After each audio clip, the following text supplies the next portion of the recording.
Students, आज हम बात करेंगे the budgetary process in India. It is different for different nations. Actually, the budget framing technique and structure differ from nation to nation. हम देखते हैं कि भारत में किस तरह से बजट प्रिपेयर किया जाता है. Preparation and passing of budget in India. अगर हम बजटरी प्रोसेस इन इंडिया की बात करें तो a government budget is a financial plan which is a statement of income and expenditure. तो along with this हम it is prepared for a specific fiscal year. जैसा कि हम जानते हैं कि अभी 21-22 के लिए बजट प्रपोजल आएगा और under the Article 112 of the Constitution, government has to present a budget which runs from 1st April to 31st March. याद रखिए कि बजट जो इंट्रोड्यूस होता है नेक्स्ट फाइनेंशियल ईयर के लिए वो 1st अप्रैल से लेकर 31st मार्च तक होता है. भारतीय संविधान की धारा 112 में बजट की चर्चा भारत सरकार की अनुमानित प्राप्तियों एवं व्यय के वार्षिक वित्तीय विवरण के रूप में की जाती है. इसमें 3 प्रकार के लेखा शामिल होते हैं. क्या क्या चीज़ें शामिल होती हैं? पिछले वर्ष की वास्तविकताएं, चालू वर्ष के लिए संशोधित बजट अनुमान और आने वाले वर्ष के लिए बजट अनुमान. हम इसे ऐसे समझें कि इट कमिंग ईयर्स प्रपोज़ल कि जो 21-22 का बजट आएगा हम सबसे पहले उसका प्रपोज़ल होगा. फिर financial accounts of the previous year, उसी के साथ जो फाइनेंस मिनिस्टर होते हैं वो पेश करते हैं कि प्रीवियस ईयर यानी कि 2021 के डेटास क्या हैं एंड द रिवाइज्ड एस्टीमेट कि जो 2021 का बजट के टाइम पर एस्टीमेट क्या था और अब रिवाइज्ड एस्टीमेट क्या है जब वो साल बीत गया. 2021 बीत चुका है, उसके रिवाइज्ड एस्टीमेट पेश किए जाएंगे और financial account of previous year यानी कि 1920 के फाइनल डेटा सामने आएंगे. तो इट टेक्स सो लॉन्ग कि हम 1 साल लग जाता है जब आने में. अब हम देखें कि फ्रेमिंग ऑफ बजट की कितने स्टेप्स हैं. सबसे पहले तो preparation of the budget, second जिसमें कि हम बजट की तैयारी करते हैं. देन लीगलाइजेशन ऑफ बजट, उसको कैसे लीगली उसको पास किया जाता है. Then execution of the budget यानी कि बजट को एग्जीक्यूट कैसे किया जाता है. हम तीनों स्टेप्स को डिटेल में देखेंगे. सबसे पहले preparation of budget. Financial year of the Indian budget commences from 1st April to 31st March of each year.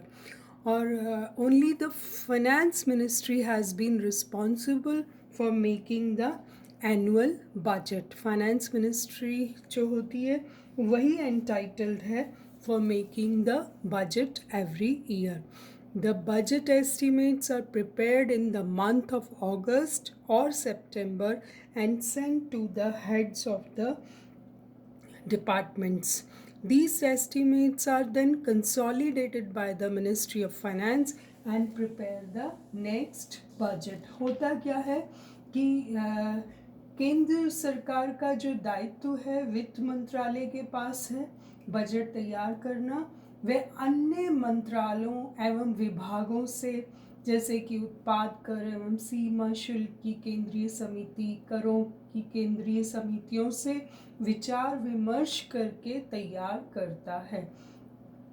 Bharat सरकार के विभिन्न विभाग चालू वर्ष के संशोधित अनुमानों पर आधारित आने वाले वर्ष के लिए राजस्व एवं व्यय का अपना गैर बजट अनुमान तैयार करते हैं. हर मंत्रालय, हर मिनिस्ट्री, हर डिपार्टमेंट अपना अपना अपना एक्सपेंडिचर और अपना जो भी उनका पैसे का हिसाब किताब, अगर हम सामान्य शब्दों में कहें तो अपने राजस्व कितना पैसा आया और कितना खर्च हुआ उसका एक अनुमान तैयार करते हैं और फिर अपने मंत्रालयों के पास भेजा जाता है। वो डिपार्टमेंट से अपनी अपनी मिनिस्ट्री में भेजा जाता है और जिन्हें फिर इकट्ठा कर कर वित्त मंत्रालय को दिए जाते हैं। आगे वित्त मंत्रालय विभिन्न मंत्रालयों के अनुमानों को इकट्ठा करता है और बजट को तैयार करता है, जिसे वित्त मंत्री स्वीकृति के लिए कैबिनेट को प्रस्तुत करता है। इस प्रकार संसद में प्रस्तुत करने के लिए बजट तैयार होता है। तो ये पूरी चेन है, डिपार्टमेंट से अपनी मिनिस्ट्री को भेजा जाता है, मिनिस्ट्री जैसे कि एग्रीकल्चर मिनिस्ट्री है वो फिर फाइनेंस मिनिस्टर को वो डेटास प्रोवाइड करती है और फिर फाइनेंस मिनिस्टर जो है वो उसे कंसोलिडेट करते हैं और फिर they prepare the next budget. तो इस तरह से पूरा चेन चलती है। और since 1866 the English model adopt किया गया था, ये जो फर्स्ट अप्रैल से लेके 31 मार्च वाला। तो इस सारे काम में finance ministry is assisted by administrative ministers and departments, audit departments, central board of direct taxes, central board of excise and customs. ये सभी डिपार्टमेंट जो हैं ये लोग अपना अपना सबमिट करते हैं सभी डिपार्टमेंट्स और फिर the budget estimates are prepared in the month of August or September and sent to the heads of the department.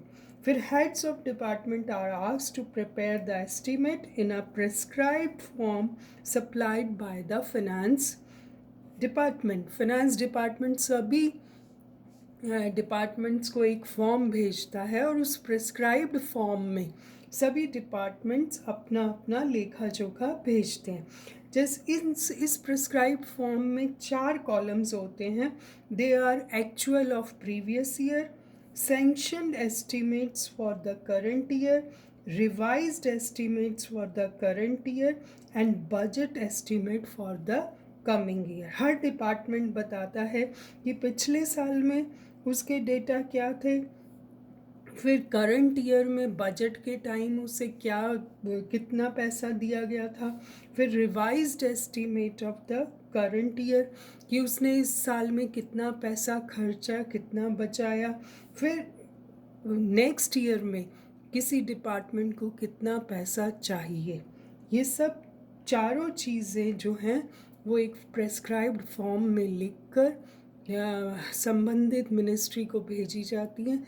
संबंधित मिनिस्ट्री उसको फाइनेंस मिनिस्ट्री को प्रोवाइड कराती हैं और फाइनेंस मिनिस्ट्री जो है वो इन सबको कंसोलिडेट करके और बजट बनाता है।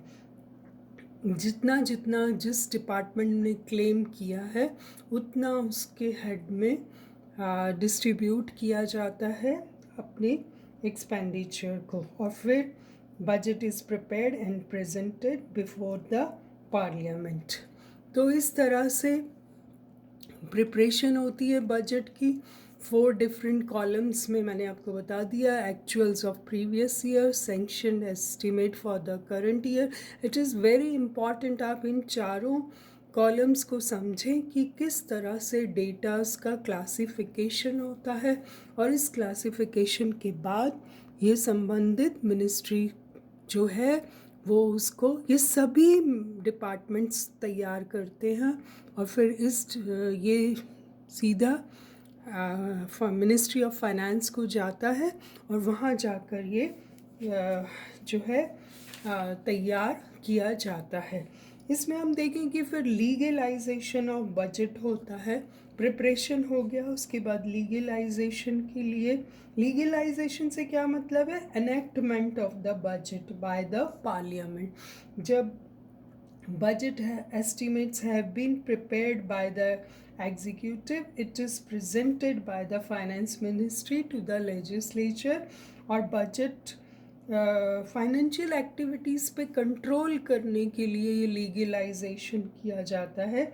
No tax can be levied and no expenditure incurred by the central government without the prior approval of the parliament. आप सभी जानते हैं पार्लियामेंट्री प्रोसीजर है. इस बजट को पेश किया जाता है पार्लियामेंट में, उस पर डिस्कशंस होती हैं. The finance minister presents the budget in parliament usually on the last day of February called the budget day. और बजट स्पीच देते हैं फाइनेंस मिनिस्टर, और he reviews the economic condition of the country and justification for financial proposals of the government. Government ने जो proposal दिए हैं उसका justification भी किया जाता है. हम इसे डिटेल में फिर से पढ़ेंगे. और जब ये पास हो जाता है, when the budget has been passed by the legislature, the execution of the budget begins. जो हमारा थर्ड स्टेप है उसका एग्जीक्यूशन का मतलब क्या है? रियलाइजेशन और collection of revenue and the incurring of expenditure. Final stage आ जाती है. The collection of revenue and the spending of it will be entrusted to separate administrative bodies within the control of finance department of the government. तो bodies हैं जिनके through उस पैसे का उस अकाउंट को डिस्ट्रीब्यूट किया जाता है, सभी मिनिस्ट्रीज़ को बता दिया जाता है. और इस तरह से उसका execution of budget has 3 aspects: collection of revenue, proper custody of collected funds, and distribution of grants of different administrative ministry और departments.